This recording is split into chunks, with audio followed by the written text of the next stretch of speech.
Okay, सो काफ़ी exhaustive list आपने already बता दी।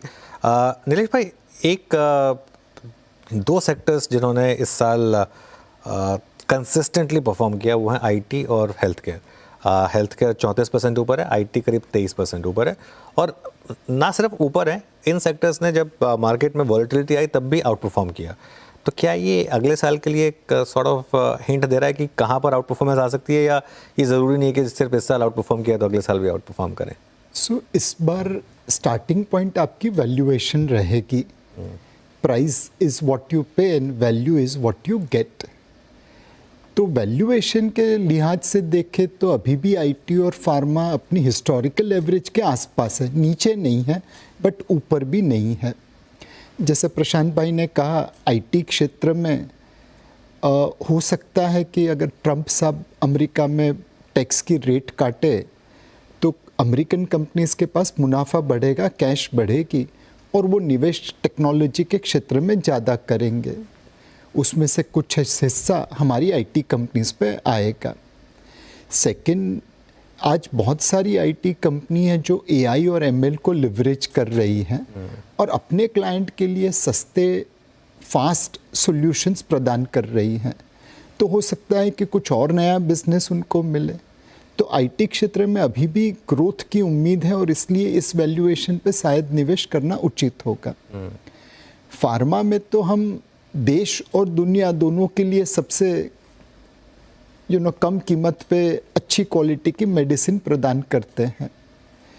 एंड जैसे जैसे हमारी पर कैपिटा इनकम बढ़ रही है वैसे वैसे रोटी कपड़ा मकान से हम health care, travel tourism, entertainment, education इसके ऊपर ज़्यादा खर्चा कर रहे हैं।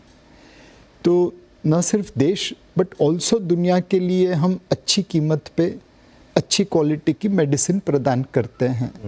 तो ये दोनों क्षेत्र इस वक्त वैल्यूएशन पॉइंट ऑफ व्यू से और ग्रोथ पॉइंट ऑफ व्यू से निवेश के लिए उचित लगते हैं। नीलेश भाई, हमारी मार्केट में काफ़ी ऐसे स्टॉक्स रहे हैं जो इस बुल मार्केट के सॉर्ट ऑफ ऑलमोस्ट उनके साथ आप आइडेंटिफाई कर सकते हैं। उनमें से एक नाम है डिक्सन टेक। पीएलआई प्ले जो है, इसमें जिस तरीके की रैली हुई है, जिस तरीके का पैसा बनाया लोगों ने, ऐसा पैसा आगे कहाँ बनेगा अब?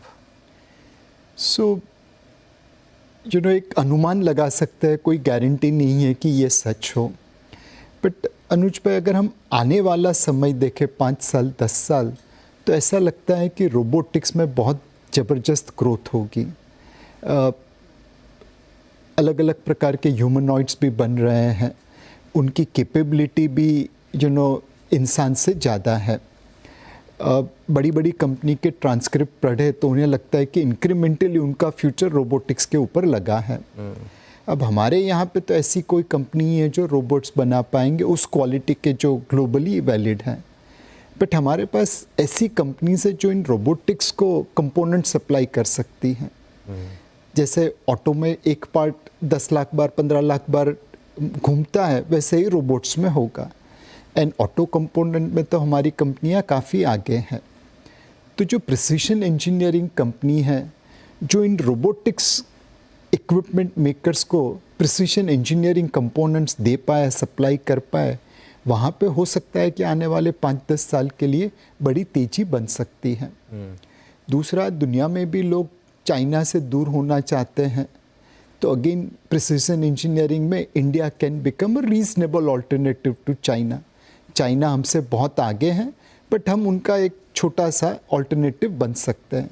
तो ये दोनों चीज़ों कंबाइन करें तो वो सारी प्रिसीशन इंजीनियरिंग कंपनीज जो रोबोटिक्स कंपोनेंट में आगे जा रही है वहाँ पे ध्यान रखना चाहिए। हो सकता है आने वाले 1-2 साल में कुछ नहीं दिखे, बट ये बाम्बू ट्री की तरह है, जब ग्रो होगा तो बहुत तेज़ी से ग्रो होगा। प्रशांत जी, आपके भी बहुत अच्छी बात की नीलेश भाई आपने।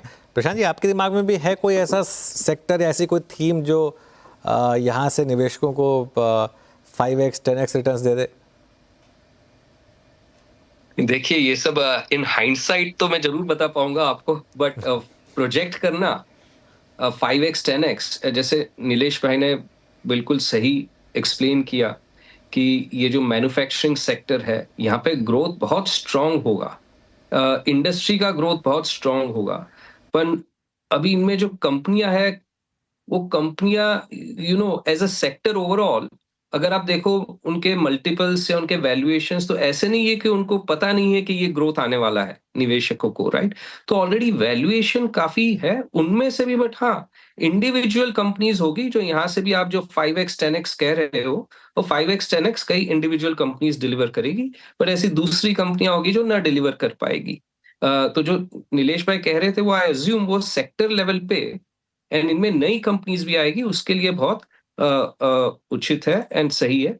एक और मैं अगर ऐड करूं तो ये जो न्यू एज कंपनीज आप कह सकते हो, जो यूएस में जब 2000 में डॉट कॉम बबल हुआ था, फिर एशिया में इमर्जिंग मार्केट्स में करीबन 2015 के आसपास हुआ था, वो वेव अभी तक इंडिया में सही मायने में शेयर बाजार में आया नहीं है, और वो अगले चंद सालों में हो सकता है कि ये 2025 से हो वो दौर सही मायने में शुरू। ऑब्वियसली कई कंपनीज है जो लिस्टेड है उस सेक्टर में, बट आज भी आप देखो तो ओवरऑल इंडेक्स का ये सब कंपनियां मिलाकर करीबन 2% का वेट होगा इन सब कंपनियों का। जबकि आप अगर यूएस, चाइना ये सब जगह देखो तो 15, 20, 25% का उनका वेट है। तो ऐसी कई सारी कंपनीज है जो लिस्ट होगी, और जब लिस्ट होती है कंपनियां, नई कंपनीज, तो इनएफिशिएंसी काफी हाई होती है। इन्वेस्टर्स को टाइम, वक्त लगता है समझने में कि क्या सही वैल्यूएशन होगा, एंड उनमें से कई कंपनीज हैं जो एग्जिस्टिंग भी है, जो उनमें कंपनियां, उनमें से कई कंपनीज 5x 10x रिटर्न जरूर डिलीवर करेगी इन कमिंग ईयर्स, ऐसी हमारी धारणा है।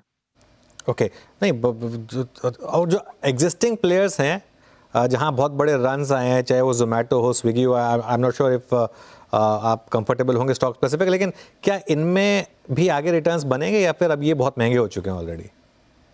देखिए, स्टॉक स्पेसिफिक जैसे आपने कहा, बहुत डिफिकल्ट है रेगुलेटरीली हम लोगों के लिए बात करना, बट ये जो सेगमेंट है, ये, मेरा कहने का ये मतलब है, ये जो आज 2% है इंडेक्स का, ये आज से 4, 5, 10 सालों में 2% नहीं रहेगा।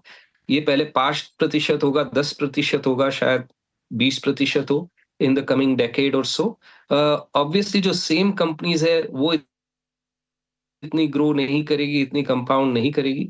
A lot of new companies जिनकी काफी चर्चा भी रही है, न्यूज़ में, मीडिया में भी रहे हैं, कई कंपनीज आईपीओ के